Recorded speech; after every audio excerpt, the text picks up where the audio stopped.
Everybody knows about beliefs. But did you know that beliefs are just thoughts that you agree with? You're going to hear thoughts in your head, but they're not you. It's not actually you thinking them. So what you need to do is observe the thoughts and decide which thoughts to choose, which thoughts to agree with. And as you agree with these thoughts, that is what will be shown to you in reality. But there's something deeper. There's two things deeper. Now, one deeper thing is identity. Beneath the beliefs, what your beliefs are, what thoughts pop up, is your identity, who you believe you are.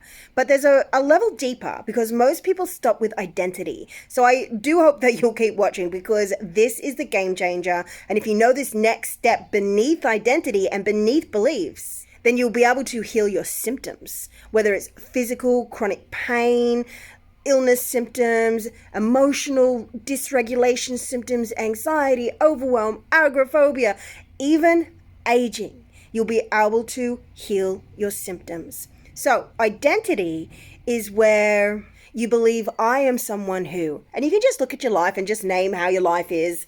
And that's your identity in this present moment. So of course, to upgrade your identity, you need to upgrade who you believe you are. And you get to just claim it now. You don't really need proof, although proof will help. But in this moment, you can claim I am choosing to be someone who shows up for myself, who allows myself to enjoy my rest, who, etc., etc., etc. But there's a level beneath identity, like I said. Now, what is this level? This is your survival strategies. They create actual subpersonalities in your body that you can find like a separate substance. Like you can find these actual energy balls in your body. Some people call them frequency fences. I tend to call them quantum knots, because if you think of string theory, all these little strings all knot together, and this is consciousness. Now, these little quantum knots, these little blobs of solid emotional energy, they have opinions, memories, a personality, and it was created through survival math that you made as a child. You went, oh wait there, if I stress my parents out, then they get frustrated and angry. So that means I have to always be the good one, the responsible one, the one who gets good grades, and then my parents will love me. And I know it sounds so simple to us, like that doesn't even sound like a thing, but to a child, the withdrawal of affection when a parent gets frustrated with you, when they get upset or disappointed, feels akin to death. It is really a big deal to a child. And for other children, they have different survival math.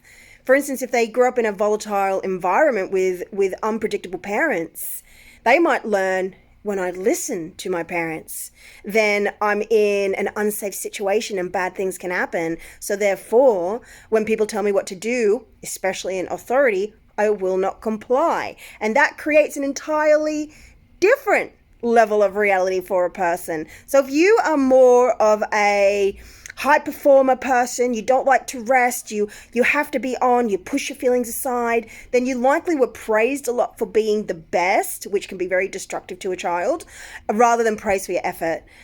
And you learned the survival strategy that you have to always be on, you have to always do well. And then you also learn that if you're not on, if you're not constantly trying to make things better and proving that you're good enough, then things could fall apart.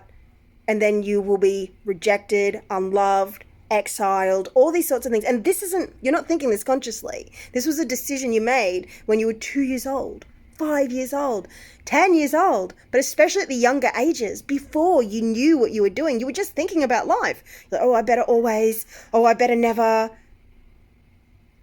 And they've been running your decisions ever since. And because I understand it's not just about changing your beliefs, it's not just about changing your identity. You have to go into the parts of you that did what I call survival math. I have to do this in order to be safe, loved, included, attached. Otherwise, ... Now, if this is something you want help with, this is my zone of genius.